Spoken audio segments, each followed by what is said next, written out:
join us. So myself and Kaylee, we're going to tag in on her 5 questions. And again, lightning round.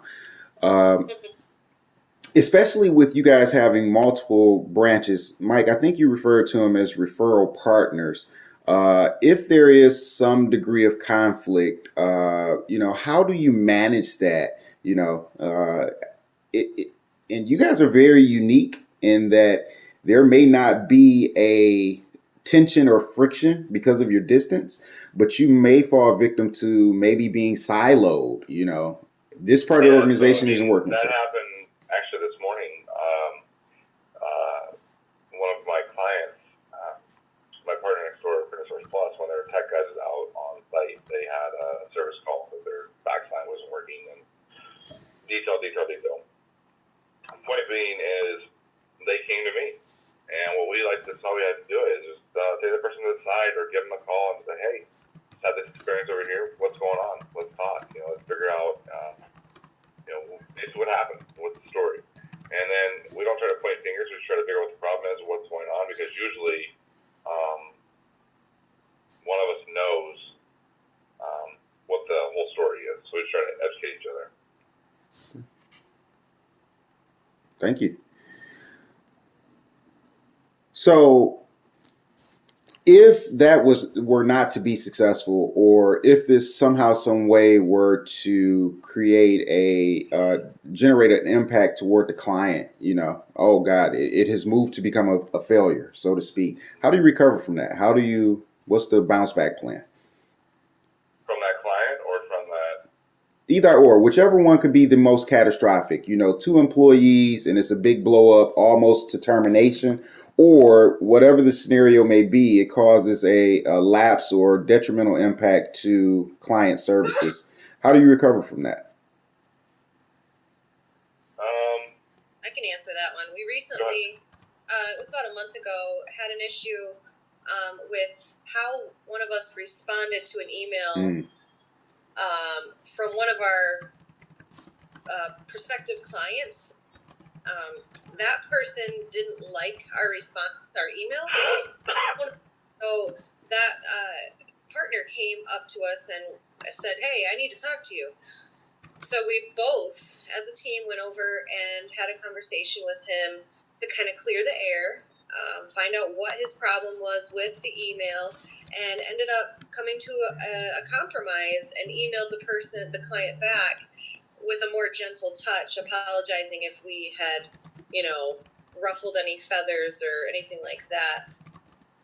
So we went straight to the source, had a meeting, and then compromised and fixed it.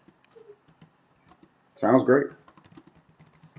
Okay, so I will jump in here for question number 3, and I will go through the rest of Monique's, and then I will go through my questions. So, looks like Monique here was wondering how you maybe use the 5 conflict resolution strategies. I guess if you're able to give an example of 1 or 2 of them, accommodating, avoiding, competing, compromising, and collaborating, maybe 1 or 2, and how your organization uses those.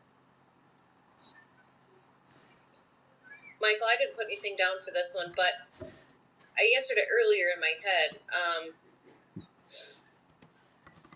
We usually are competing to be better between us with referrals to try to get the most. Okay. We do a lot of compromising, like I just said, through conversations. Maybe someone has offended someone and we want to compromise and make sure that we don't do that in the future. We collaborate definitely with all of our referral partners. We don't really avoid conflict because we're not really afraid of it here. So that's about it.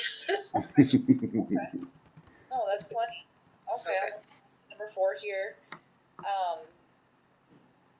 When you have a resolution for conflict, how well do you see the improvements? If you try and solve a problem, do you see the improvement right away, or is that something that, maybe it can take a few weeks or a few months to see that outcome? We usually make sure it's improved immediately, at least for all the parties involved, so there's no resentment.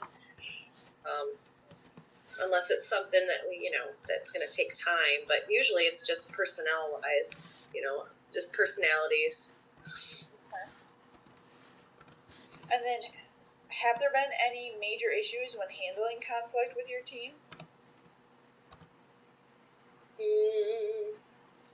Not really. Not really. That was the only one. I mean, yeah, we're all on the same page. If we have an issue, we just meet with everybody, clear the air. We have weekly meetings where people can bring up their concerns or anything that they want to change. We all work with products, so I mean, every business here in our tech center has probably 10, 15, 20 projects we're working on. So we're working on in conjunction with them at the end of our meeting on Fridays. We say, hey, this is what I'm working on, and oh, Joe, this is yours. Brad, this is yours. What's the lowdown? What's going on? Figure it out and move on. And so I think it's open communication. That's how we really try to avoid conflict. Okay.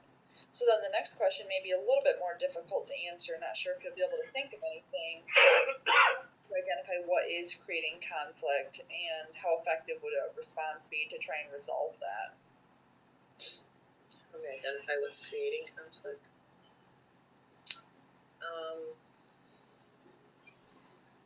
I would say communication has not been open. Has not been clarified because, like, for example, this morning, I did not let the partner know that, hey, the fax line moved from this carrier back to this carrier. Well, they do the printer, and that affected what their faxing did.